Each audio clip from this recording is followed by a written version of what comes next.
Welcome to episode 45 of After the Breach podcast. We are your hosts, Jeff and Sara. And joining us today is Monika Wieland Shield. Who's essentially, by now, our third host. Our third host. Yeah. How many episodes is this that you've been on? I've lost count. Yeah, it's a lot. So have we. But today we are going to be talking about someone who we've talked about quite a bit on many episodes. He was invited to join us on this podcast And refused. Well, he didn't exactly refuse, but we just didn't hear from him. And it's Michael Weiss, isn't it? Is that who you're talking about? But he's not in the vicinity today. He is up near Vancouver. He might be on his way here because he hasn't been seen in a few hours. It's definitely Michael Weiss. Yeah, that sounds right. We are talking about T65A5 Indy. That is our topic today. It's a good topic. I like Indy. He's a weirdo. He's a mystery.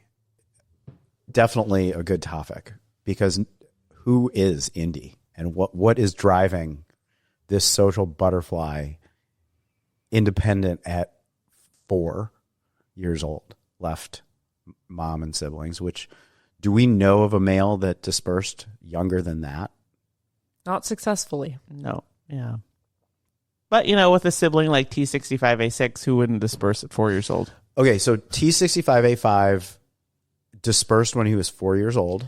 It was actually when he was 5. When he was 5. Okay. Yeah. Well, that changes everything. Let's find a new topic. Are we starting at Indy's beginning? Yes. So he was first seen in March of 2014. The 5th known offspring of T65A, and dispersed in October of 2019. So at 5.5 years old. And first seen dispersed down in Salish Inlet with the T18s. The first of many, many companions he would have in the years to come. Yeah. Yeah, many. I think that he is the social butterfly of the population. Everybody knows him. But I kind of feel like that's how his mom was when, here it seemed like when whales came in, she was with them. Like they would hang out together, especially in Puget Sound. But I could be wrong. Maybe I'm misremembering. But it seemed like that might be something he kind of picked up from. That's a really good observation because the 65As do seem. There were a couple of years where it seemed like they were spending a lot of time in Puget Sound, and they would take other families down there with them. And now it's not just theirs anymore. There's so many whales that spend time down there. Well, there's no doubt he was introduced to many whales in the 4 or 5 years he was with his mom. But our general understanding, or really assumption, is that it's the females that make the social introductions on behalf of their offspring or that sort of thing, right? So the fact that he's dispersed, yet he's reported traveling by himself a lot, like more honestly than some of our other roving individuals. He's often by himself, but he's also often with many, many different groups. And I can't even think of another dispersed adult male that has that type of social repertoire. Maybe T87. But yeah, in terms of the number of different families that they're seen with. That's a really, I never thought about that.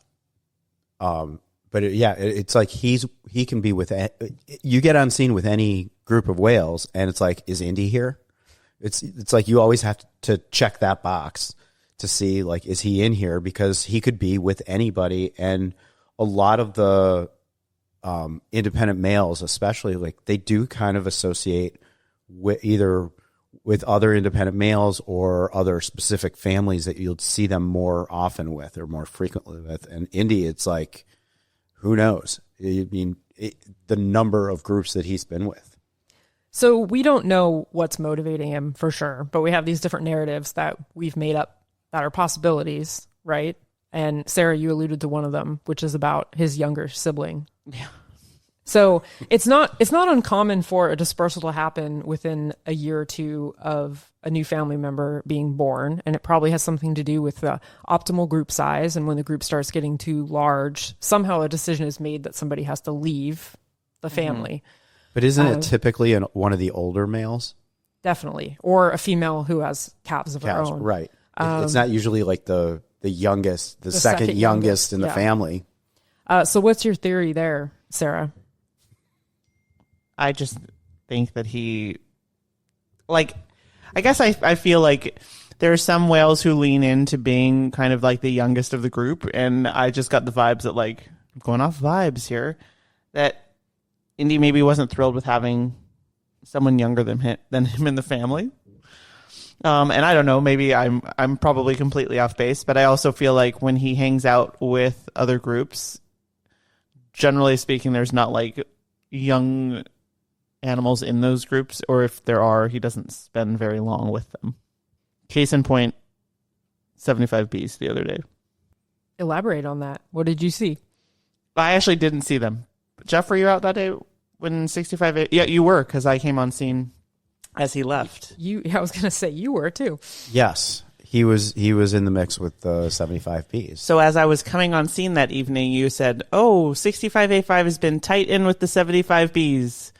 Yeah, he was, but it wasn't. They were all in one tight group. Mm-hmm. But yeah, he was. And from I don't have a ton of experience with Indy. I think I've seen him more on his own, or with the 65As when he does come back. Mm-hmm.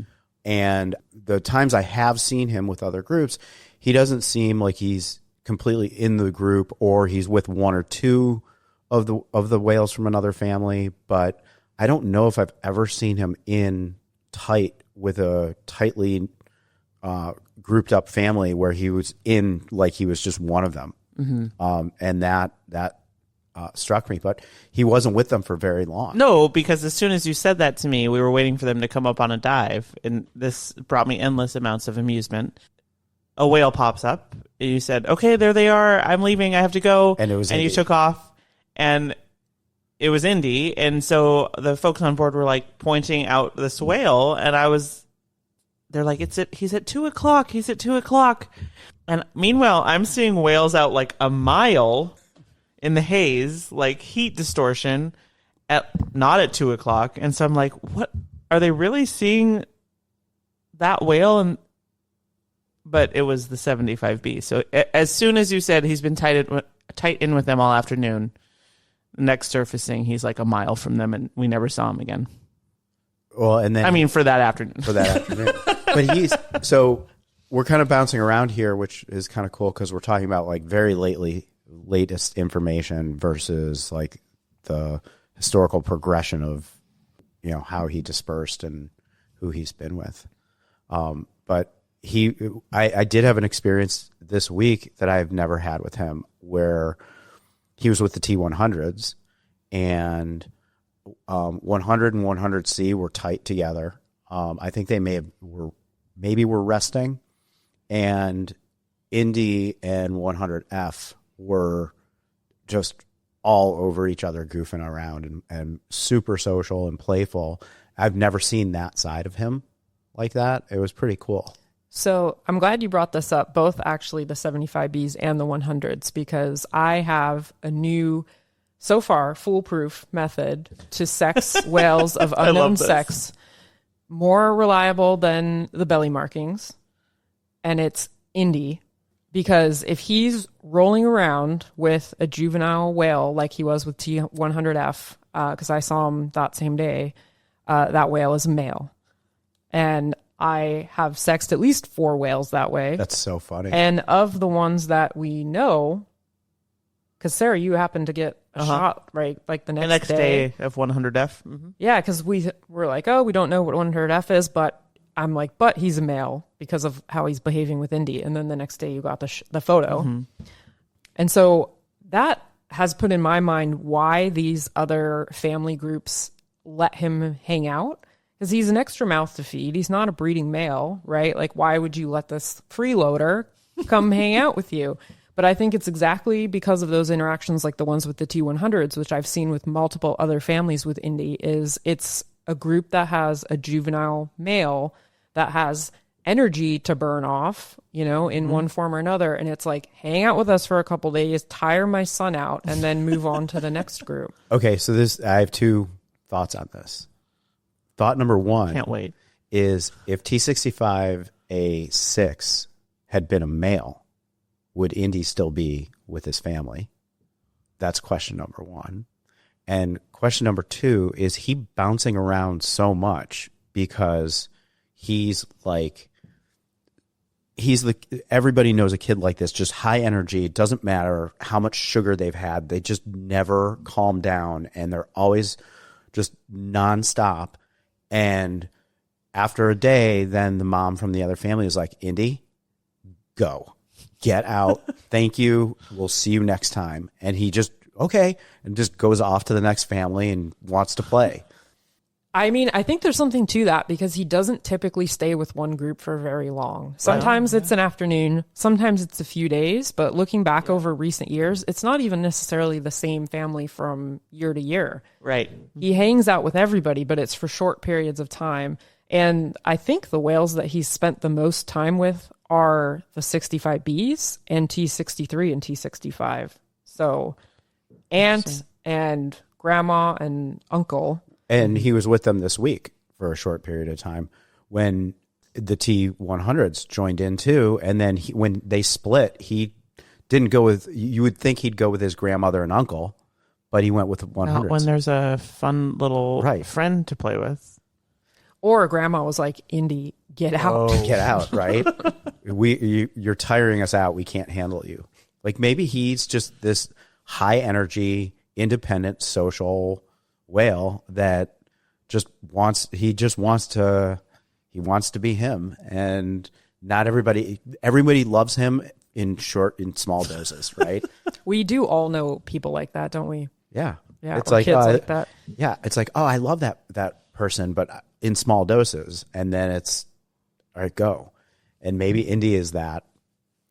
But he's very successful at it. Like we mentioned, he spends a fair amount of time by himself, but at a young age, I was amazed that he was able to provision himself. Mm-hmm. He's been, seen successfully hunting not only harbor seals, but harbor porpoise by himself, which blew me away when I saw that photo from somebody. Usually I think of porpoises as being a more difficult target for a single whale, let alone a single juvenile whale, but he's feeding himself, he's socializing, and, sort of a little bit like L87 in the Southern Residents, who takes, a very non-traditional social path, yet has found success and longevity in doing that. And that's interesting. I think I will point out, and I think people that have come out here whale watching frequently would get, is that Indy comes from a full family of badass hunters.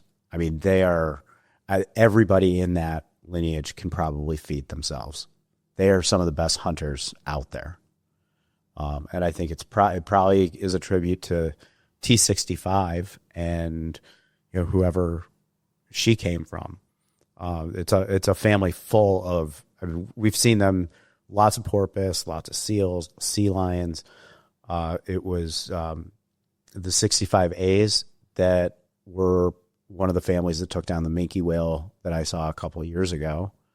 And we've seen T65B, when it was just her and two juveniles, take down stellar sea lion. Yeah.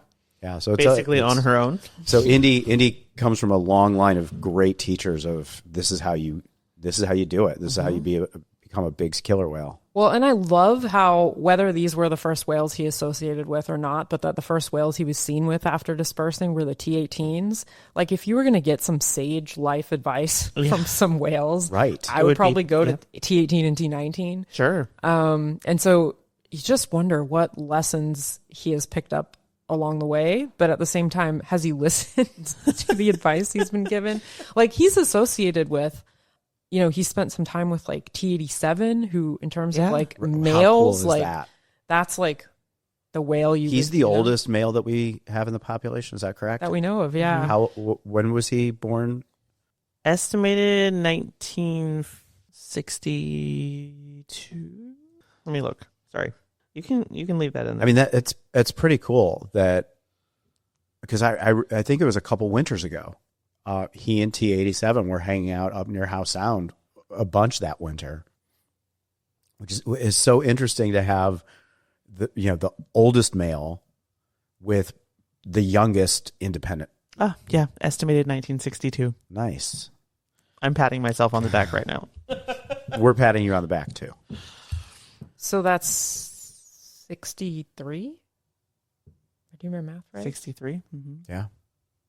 There was somewhere I saw that potentially it was earlier than 1962, and I don't know where I saw that. So I'm going to leave it as 1962 approximately. Like, estimate is 1962, but somewhere, not like super recent, but within the last year, I thought I read somewhere that was potentially earlier than that.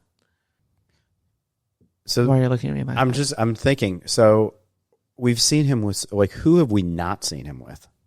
I do think that list is shorter Yeah. at this point than who we have seen him with. I mean, at least of the families that we see the most often, which are a lot of families. Mm-hmm. Is there anybody where, I mean, T123s? As dispersed whale, I don't think I've seen them. T2Cs? In my mind immediately went to the 101s. I don't think I've seen or heard of him with the 101s, but he could have been. I bet he's been with them. But it's a short list. Yeah. But it's so interesting that, I mean, it's just by far the most independent killer whale that I've seen. I mean, it's fascinating. I would love to know what's driving him. Yeah, and in general, I say I don't really want to know what whales would have to say, because I don't think they have anything great to say about us. But I might make an exception for Indy. I would love to have the conversation with him, because it'd be so interesting to know. And I also think it's interesting that we do see him back with the 65As. We see him with the 65Bs. We see him with his grandmother and his uncle, but it's always very short. And at least with his mom, it is. It is, but it's not. It's not without. How can I say this? From an observation standpoint, it does seem meaningful. There was this was 2021 or 2022. There was a big group of bigs out west of Victoria, and Indy was in there, and the 65As were in there. And Sarah, I think you were out there too, on the boat, not with the whales. But there was this moment, and Don't out me, Jeff. This was actually one of the coolest whale moments I've ever seen, because Indy and 65A were both facing each other and logging at the surface and touching, and they were physically touching their rostrums, and like 65A start, like, you could see her shuddering, and it was just like, you got this sense of like there was some connecting going on there. And I think it was within a few hours, like, the group broke up and Indy split again, and you just got this sense of like this kid checking in with mom. It was pretty cool, and obviously I'm interpreting that, but there was like a physical thing going on that I've never seen really any other whales doing that, which doesn't mean they don't do it. It's just it's not something you see a lot. And they had this moment, whatever it meant, there was a moment with them. But I find it interesting. So I'm saying, like, it's not without meaning that he goes back, but it's so short. Well, yeah. He just has to tell her about all the entanglements he lived through and all the lagoons that he swam into and got stuck in overnight. So let's talk. Yeah, let's talk about the dark side of Indy. So socially, he's been very successful, right? As a big killer whale. I don't know. Some listeners might not know that he was actually originally named Elsie, and was given the name Indy both because of for independence, but also as like a reference to Indiana Jones and kind of the shenanigans and adventures that he gets into. It's such a perfect name for him. It really is. Yeah. Yeah. I usually don't think, once we've agreed on a name or something, a whale should be renamed, but it was fitting So fitting. for Indy for sure.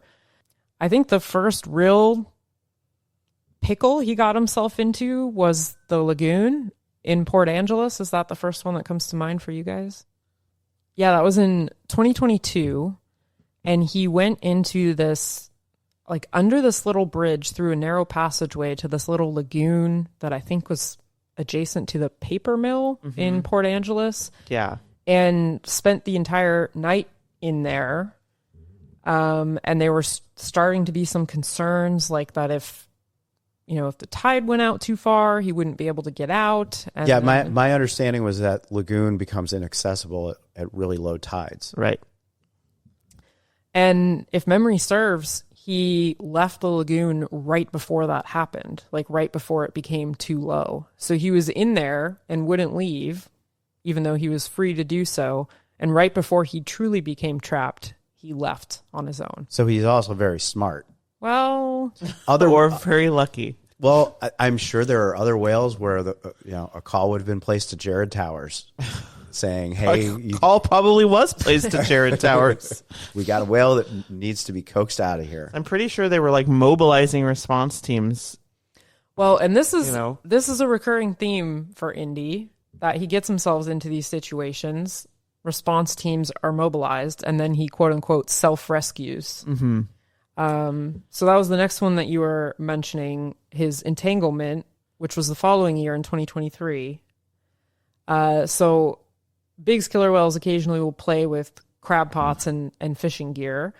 And I think it's a growing trend. And often it's reported as entanglement, but it's just they have the lines wrapped over their bodies intentionally and then intentionally move on, free themselves and move on, usually after minutes or maybe, an hour or two. But this was a very prolonged interaction. Mm-hmm. And it was starting to sound like he was actually entangled. Yeah. I think there were photos of him like with lines wrapped around his body. Yeah, from the eyewitness accounts of it, it didn't sound good. No. It sounded like he was struggling. Yeah. So they mobilized the disentanglement team to come out there, and they got the drone up over him and were trying to kind of make a plan of what to do. I guess he wasn't really letting them approach very closely. Mm-hmm. And as they were assessing the situation, he freed himself and moved on. Self-rescued. Yeah. Self-rescued. I like that. But I question how smart he is or not, because he has done this again since then. Yes. Sometimes short, but sometimes to the point people are starting to think he's entangled. And these are just the ones that we know about. Right. Yeah. Right. And then he'll show up with like abrasions and scarring, and part of his tail fluke missing. Yeah, there was some concern earlier And this year. We don't know what happened. We know something happened, but we don't know what happened. Yeah, so when he returned this year for the first time to the Salish Sea, he was looking pretty beat up. And not just, most of the scrapes were pretty superficial, not like super deep. At least that was what I took from it. Mm-hmm. But strange markings, like not immediately attributable to anything we recognize, like not rake marks from other killer whales. They didn't even necessarily look like gear entanglements in terms of where you would expect gear to catch on a whale or that sort of thing. And he didn't look terrible, but he didn't look in the best physical condition either. He looked a little bit lean, I thought. Right. Yeah. Yeah. I would agree. And since then, he's healed well. He did go back to his family for a very briefly, but got some home cooking. He did. His wounds that he returned with have healed fairly well, but he's since gotten like other strange marks, right? Like describe what you saw just the other day, Sarah. Well, and you were out with me, but yeah, he has very superficial, I would say. I don't know if you would agree, but very superficial scratches, but like not rake marks from other killer whales, but not anything that I would necessarily say was like attributable to gear or I don't know. I don't even know what it could be, but like all over him on both sides, like on the dorsal fin, on his body. And that's just what we could see. We don't even know, what's Could be, below the you surface. think like boats or I don't sharks, or is he playing with like lion's mane jellyfish? Like what like is he like a cutter? I mean, what's he doing? That has actually crossed my mind that there's something kind of masochistic going on, because it keeps happening.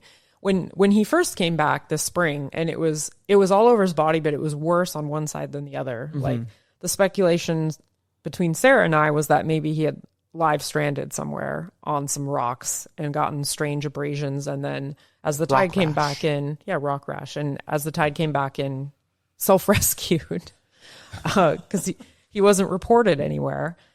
But these other wounds are not as pervasive. They're not over his entire body, but there's multiple scrapes. So whatever he's getting up to, he's doing it repeatedly.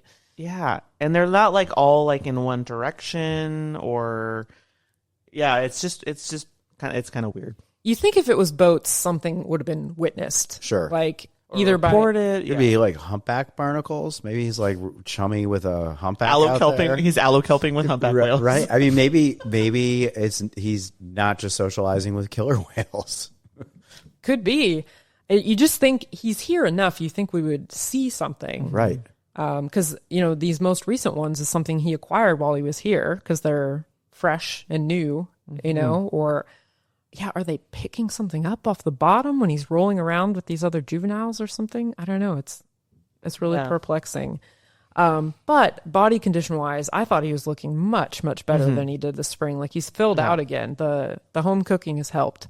So I'm not like concerned about him or his health at this point. Because the wounds are all pretty superficial and he looks pretty robust, but it's just puzzling.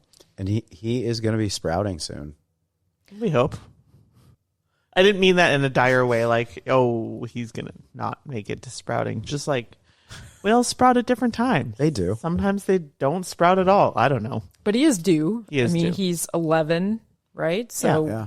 It's about the time. Typical development, we'd expect brothers. it in the next year or two. And then once he's mature, he's going to use the social butterfly and his whole network among the community and the fact that everybody loves him. And he is going to be like the man. He is going to be we'll give it another 40 years. I'm going back to my theory of sexual genius. Okay, I Maybe question 30 years. the everybody loves him part, because earlier this episode, your theory was Indy, get out. Well, they love him, but just for In short small periods, doses. in small doses. But if you think about the social network that he's created from a breeding standpoint, from a reproductive male, he's going to have a lot of contacts. With other males. That's his current social roster is. Well, right now that's all he's interested or in. post-reproductive females. But I'm just saying, 10 years out, I think he's setting himself up. I guess only time will tell on this one. He's gonna Put in a good word with your older or younger sisters for me. Is that what you're suggesting? I am. He's in 10 years. He's going to know every whale in this population. He's going to be loved for short periods of time, which is all you need. He is going to be. Indy is going to be the disco king. We've lost Sarah. We lost her. Yeah. To be honest, you lost me a long time ago, but I still show up. Welcome to After the Breach podcast. We're your hosts, Monika and Jeff. That's fine. I'll see myself out. It is a really interesting question on where this is going for Indy, because right now I do think one of the reasons he gets away with what he's doing is because he's a juvenile, and that if he starts being seen as a competitor, as a mate or something like that, or potentially a threat to calves or who knows what, right? Like, how will these dynamics change, or will they? Yeah. Interesting. Well, and is that where the independent males become more solitary because they're not as welcome? Is that possibly why some of these males, at least the independent males whose families are still out there, like I'm just thinking of like 77A, who we never saw associating with his family. Mm-hmm. But you think about whales like T124C, T49C, they're males with living family members, but they spend most of their time alone. We occasionally see them in with other groups, but they're not social butterflies. They're not, but we will see like 49C. We'll see him associate with his. I mean, he will. We've seen him with the 49As, and we've seen him with his nephews, and we've seen him with Indy. And we've seen him with Indy. And maybe they're showing him the ropes too, of like, hey, don't make these mistakes. But who knows? Or they're showing them the ropes of like, hey, this is how you float around the population. And yeah, we'll never know until Indy comes on the podcast. Standing invitation. I do, the interviewing a whale, he would probably be number one on my list of whales to interview. I would really love to just give him a GoPro and oh my God, would see that be awesome. What he is up to, and then, bring it back in a week and let's watch the footage, because there's a lot going on that we're not seeing. That would be pretty cool. As far as geographic range with Indy, do we have like documented sightings of him, far out of the Salish Sea? Or I mean, I know it's mostly here, but that's just because there are more resources watching on the water. I'm just curious because I know we get there are documented sightings of at least parts of his family from Alaska all the way down to Monterey. And I'm just curious if we have reports of him sightings. Yeah, off the top of my head, I can't think of any of him outside of the Salish Sea. We know he's not here all the time, right? But I can't think of for sure if he's been reported elsewhere. And I'm assuming, like, we know he's been on the outer coast because we've had reports when he's like coming in the Strait of Juan de Fuca. So we know he's coming in from offshore out west somewhere. As an aside, related to that, I'm impressed at how often he's found and reported by himself, even in the Salish Sea. We're talking about a single young whale. Small. He's getting a little bigger now, but he's been pretty small and by himself. And it's an interesting maybe case study of like how often whales might go undetected here. We know that it happens for bigs, but I don't think it happens all that often because Indy is found a lot. When he's just on his own. And I'm always amazed. I'm like, wow, like single small orca. And sometimes that's the report, right? And you're like, oh, it's probably Indy. Right. Like, but it also makes me wonder how often he goes unreported here. Like, probably more often than we realize, I'm sure, because it's also when we do find him and he's on his own, it's difficult to keep up with him and to track him. He can do long dives, get very multi-directional. And I think that's true with a lot of even some adult single males. When you're with or female, when you're with a single killer whale, I think they're much harder to track. Definitely. That's an interesting footnote when I was flipping through the sightings of Indy too. He's been with a lot of these lone adult males, but he's also been seen in multiple years with T65A5, who that's cool. We think is a female, right? Is that confirmed? Female? Mm-hmm. Yeah. Mm-hmm. So another kind of unusual social dispersal, a female that's dispersed without any calves. Wait, are you saying that we're not 100% sure on 37A1? No, she's a female. No, okay. I was just double checking myself, but I think she is. Yeah. Because that's what I've always heard. But he's been seen with her multiple years here, and I just love that. That's pretty cool. Which is why when the whole T109A3A thing happened and she was out on her own, I think we talked about it on the podcast, like, Indy, go get her. Yeah. Mm-hmm. Yeah. Like, he's had this experience of traveling with so many whales older than him that have dispersed and travel alone. And like, can he pass that on now, to younger whales that might do the same thing? Will be really interesting to see as well as he gets older. Like, will there be other juveniles that disperse and hang out with Indy to see how it's done? Right. And he has dispersed. He has gone back to his family and grabbed one of his brothers. a couple times. Well, I was going to say, I can't remember which he's one. not the only one that spent more time away from the core family since T65A6 was born, supporting your annoying little sister theory. But he's traveled pretty extensively with T65A3. And then T65A2 has also dispersed more since then. But it is interesting that he's the only one of them that is consistently dispersing. He just likes to swim to the beat of his own drum. Well, standing invitation for Indy to come on the podcast. Even long after we stop recording podcasts, he's still welcome to. We'll bring back We'll bring it back. Reunion tour. Reunion tour with Indy.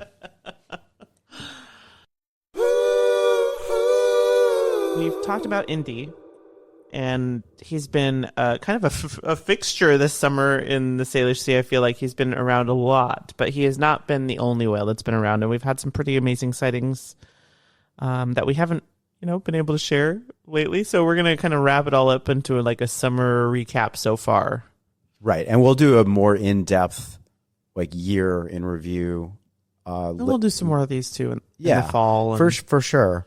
I'll jump in just to give some context and numbers. We've talked about this before on the podcast of how whale sightings have increased here dramatically in spite of the fact that sightings of southern residents have decreased drastically. We've had a total of 3 tours this entire season going back to March 1st that didn't see some species of whale.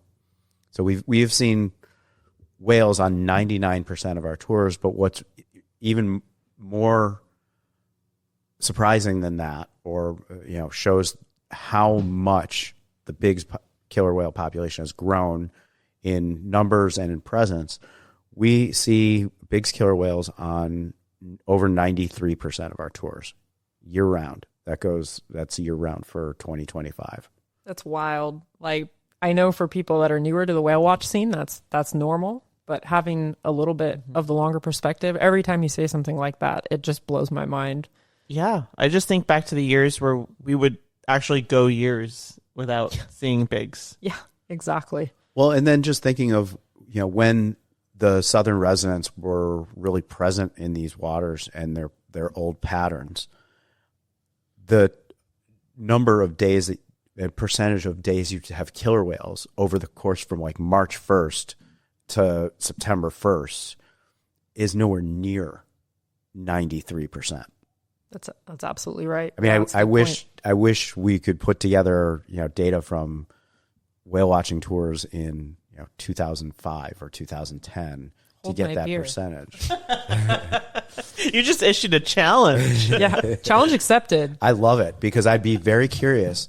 What is the percentage of days of killer whales? And there's nowhere way it's this much, especially if you go from forget about March 1st, go for the full year, because a lot of companies like ours will run tours in the winter. And I mean, we were closed last January, and I was looking at the sightings, and I was like, why are we closed? There are killer whales in San Juan Channel every day. Well, I know we're not talking about the entire year yet, but spoiler alert, it's going to be another record year for bigs. Wow. Sightings are still going up. And what's most incredible, and I'm confident enough to say this without being worried about jinxing it, as Sara knocks on wood, is that we've had confirmed Big's killer whales in the Salish Sea every single day in 2025. I think it's going to be the first year that we have it for all 365 days of the year. Yeah, they're here all the time, and now we're starting to get reports of them all the time. And and southern residents just aren't. They are not. That's the flip side to this coin. Is this has been the summer with them here the least on record. Since the end of April, there's been a grand total of 3 days in July where J-Pod came in and did one circuit and left, and that's it. So we've just completed the first August on record with no southern residents in inland waters. That's amazing. And I think it's important to like kind of put this in context too. So when we talk about southern residents, one of the main things we talk about in relation to them are Chinook salmon. So Chinook salmon run in 5-year cycles essentially. Like they have a little bit of variation, but so 2021 was another year that was like a not good record, but a record year for. Yeah, so typically 4-year cycles on the Chinook, some 5, like you said. Oh, but yeah, I guess my math. But 2021 was the year when we went 100 days without J-pod in the Salish Sea, and we like issued a statement on that and how unprecedented it was. But that was the previous record summer for lack of southern resident presence was 2021. And so it's perhaps not a coincidence that it's 4 years later we're setting a new record, in not a good way, the other direction. So there's something to that. I'm still hopeful. We're recording this right at the very beginning of September. September of 2021 was a good year for southern residents in the Salish Sea. So I'm still hoping that they do come in and we see a bit of them, before the summer is completely over. But there are definitely some patterns there that seem to be starting to form. The inevitable question people have is, well, if they're not here, where are they? The Center for Whale Research did a dedicated survey for them at the beginning of July and had all 3 pods every day out at Swiftsure Bank.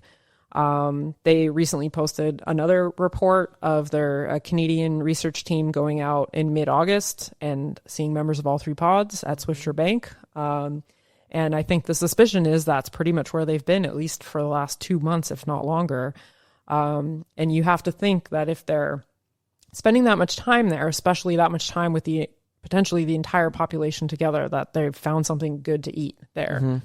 We can hope. Which is highly encouraging.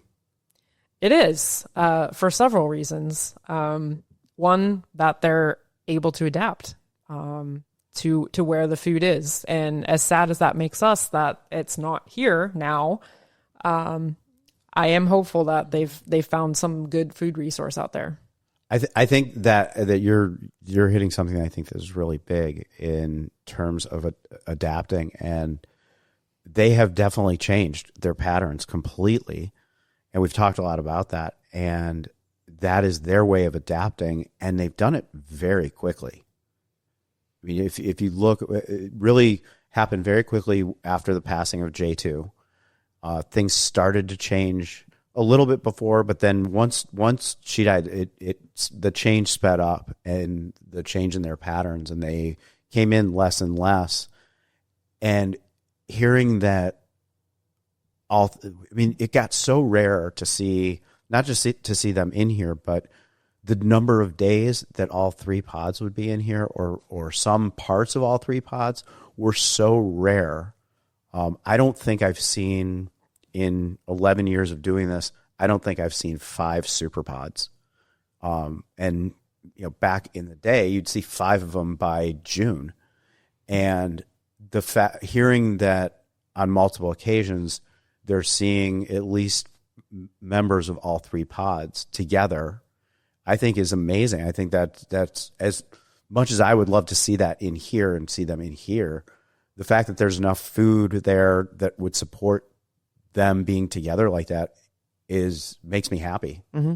Yeah, definitely. And hopefully that means they will also be able to successfully carry some pregnancies to term, yes, and that sort of thing. And we'll see some new calves, but it's a beautiful thought to think of them all spending so much time together out there. For sure. And it's important for people to realize, I think, that it's not that they're not getting together, right? They're just not getting together here. Mm-hmm. But it remains to be seen how much of a game changer this will be for them. Yeah. And then on the flip side, the pigs it's just amazing to see not just the daily presence, but I do feel that this year we have had more days of multiple groups than we ever have.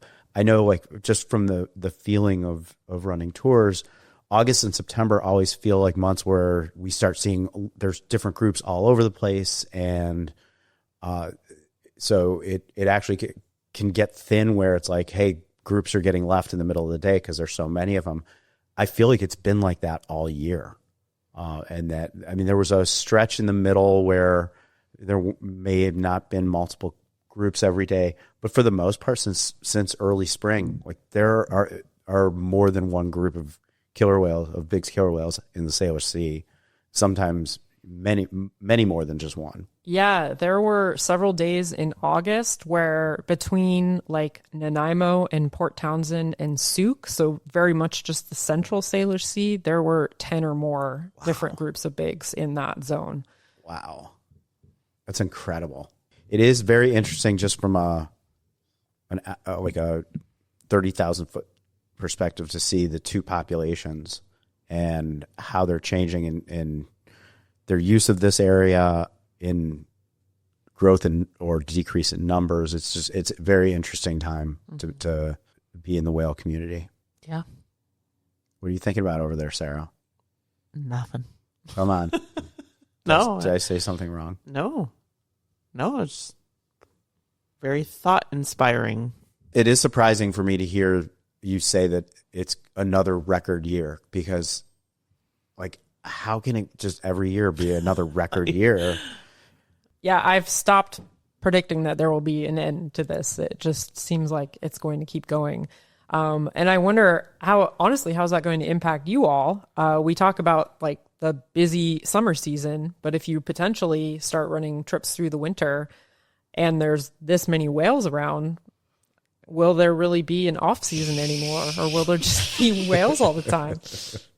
Well, I mean, the one thing that we can't do anything about is the weather in the winter. Sure. And it's I don't care about the cold or the rain, and the rain really isn't a big deal here. There's not all that much.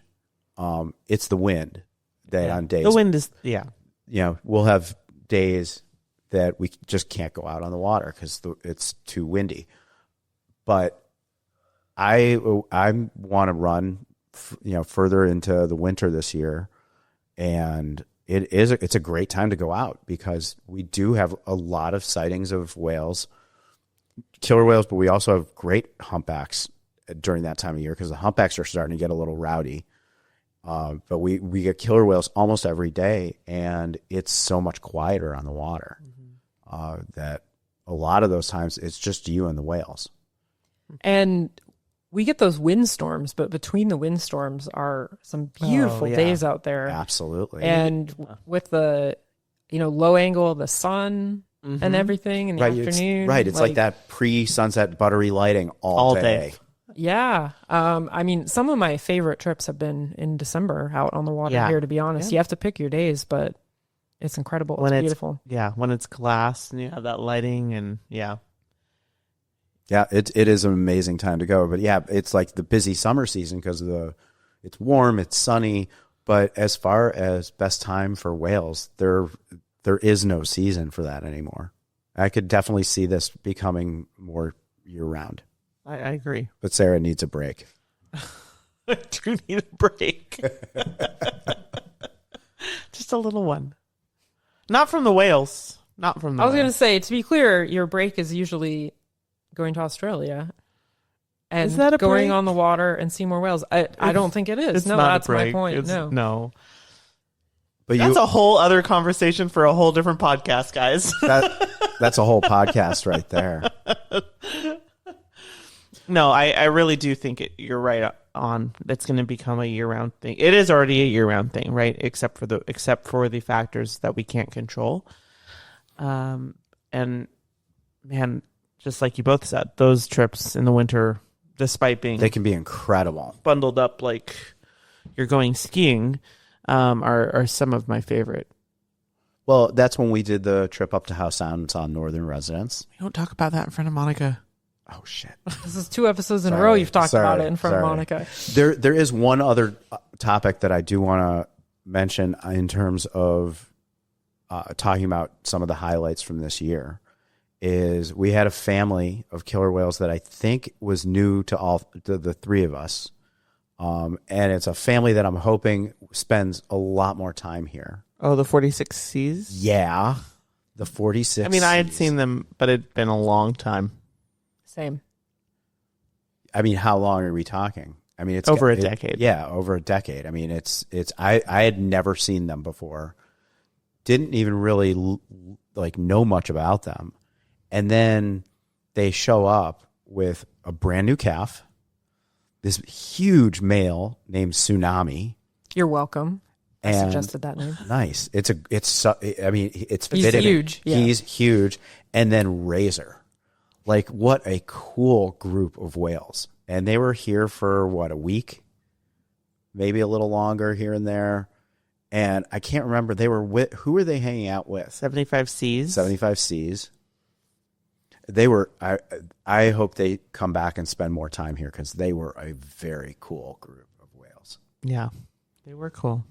They are cool still. That was one of my highlights so far.